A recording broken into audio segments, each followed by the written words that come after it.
হয়, যেখানে তার প্রতিযোগীরা অনেক বেশি পড়াশোনা করার পরেও পরীক্ষায় তার চেয়ে বেশি নম্বর পায় না। তো এই টপার আসলে এমন কি করে, কিভাবে পড়াশোনা করে, দিনে কত ঘন্টা করে পড়ে যেটা তাকে বাকি সব স্টুডেন্টদের চাইতে এগিয়ে রাখে? তাছাড়া সে কি কখনো খেলাধুলা করে, টিভি দেখে, নাকি সারাদিন শুধু বই নিয়েই বসে থাকে?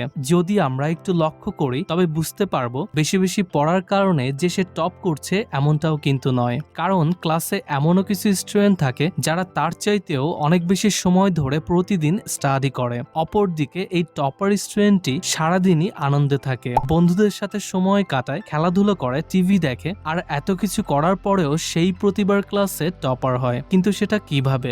বিষয়টি যতটা জটিল মনে হচ্ছে বাস্তবে ঠিক ততটা নয়, খুবই সিম্পল, যেটা আপনি এই ভিডিওটি থেকেই জানতে পারবেন। আজ আমি আপনাদেরকে টপার স্টুডেন্টদের সেই সকল সিক্রেট সম্পর্কে বলবো যেগুলোর কারণে তারা প্রতিবারই ক্লাসে ফার্স্ট হয়, আর অন্য সব স্টুডেন্টরা এগুলো না জানার কারণে শুধু আফসোস করতে থাকে। বন্ধুরা, এই সকল বিষয় আমি আপনাদেরকে আমার নিজের এক্সপেরিয়েন্স থেকে বলছি, কারণ আমি নিজেও একজন টপার স্টুডেন্ট ছিলাম। তাছাড়া এই সকল বিষয় স্টুডেন্ট লাইফে আমি নিজেও ফেস করেছি। তাই আপনি যদি আমার এক্সপিরিয়েন্স গুলো জানেন তাহলে আপনিও এই বিষয়ে একদম ক্লিয়ার হয়ে যাবেন এবং পরীক্ষায় সর্বোচ্চ নম্বর অর্জন করে ক্লাসের টপার হতে পারবেন। তাই যদি আপনি টপার স্টুডেন্টদের সকল সিক্রেট জানার মাধ্যমে নিজেও ক্লাসের টপার হতে চান তবে আজকের এই ভিডিওটিকে খুবই মনোযোগ সহকারে দেখতে থাকুন। তো চলুন শুরু করা যাক। বন্ধুরা, টপার স্টুডেন্টরা কম পড়েও ক্লাসে অন্য সবার চাইতে এগিয়ে থাকার মূল সিক্রেট হলো balance between student life and personal life.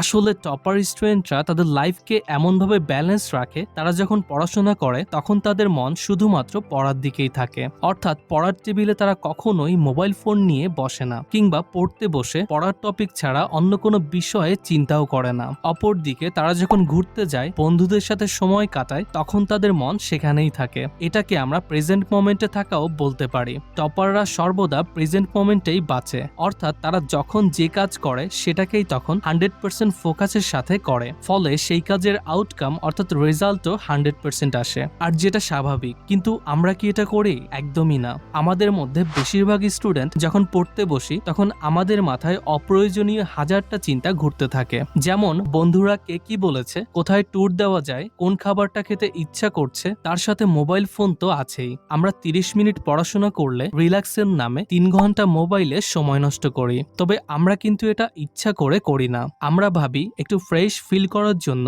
Just 5 minute ফোনটাকে ইউজ করব, কিন্তু এই 5 মিনিটের জন্য একবার সেটাকে হাতে নিলে কখন যে ঘন্টার পর ঘন্টা পার হয়ে যায় তা আমরা নিজেরাও তখন টের পাই না। এখন আপনার মনে প্রশ্ন আসতে পারে যে আমি তাহলে কি করব যাতে করে আমিও টপার হতে পারি? আপনাকে তেমন কিছু করতে হবে না, আপনি অনেক বেশি করছেন। আপনাকে জাস্ট এগুলোকে করা বন্ধ করতে হবে। এমন কোনো কাজে সময় নষ্ট করা যাবে না যেগুলো আপনার উজ্জ্বল ভবিষ্যৎ এবং পড়াশোনার সাথে রিলেটেড নয়, এবং আপনাকে সর্বদা প্রেজেন্ট মোমেন্টে থাকতে হবে। কখনোই মাল্টিটাস্কিং করা যাবে না, অর্থাৎ একসাথে একটির বেশি কাজ করবেন না। খেয়াল রাখবেন যেন ওই সময় আপনার ব্রেইনে সেই কাজটি ছাড়া অন্য কোনো বিষয় না আসে। আপনাকে নিজেকে বলতে হবে এখন শুধুমাত্র পড়ার সময়, খেলার সময় কিংবা মোবাইল চালানোর সময় আলাদা। নিজেকে মনে মনে বলবেন এক্সাম চলে এসেছে, এখন আমাকে অনেক বেশি বেশি করে পড়তে হবে, কারণ এখনো সিলেবাসের অনেক পড়া বাকি আছে। এখন যদি না পড়ি তাহলে পরীক্ষার আগে সব শেষ করতে পারবো না। তাছাড়া আমাকে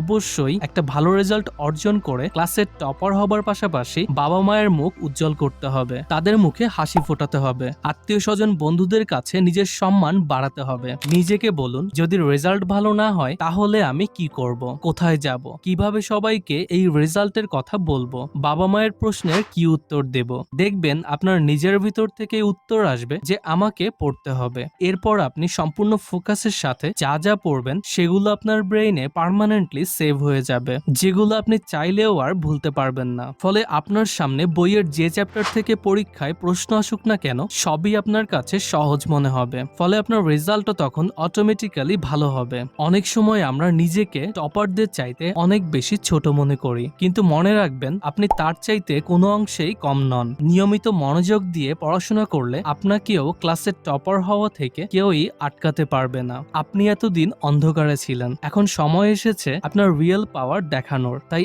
এখনই জেগে উঠুন 100% পাওয়ার নিয়ে, আর পড়ার টেবিলে বসে পড়তে শুরু করুন। আমি নিশ্চিতভাবে বলতে পারি আপনার ক্লাসের পরবর্তী টপার আপনিই হবেন।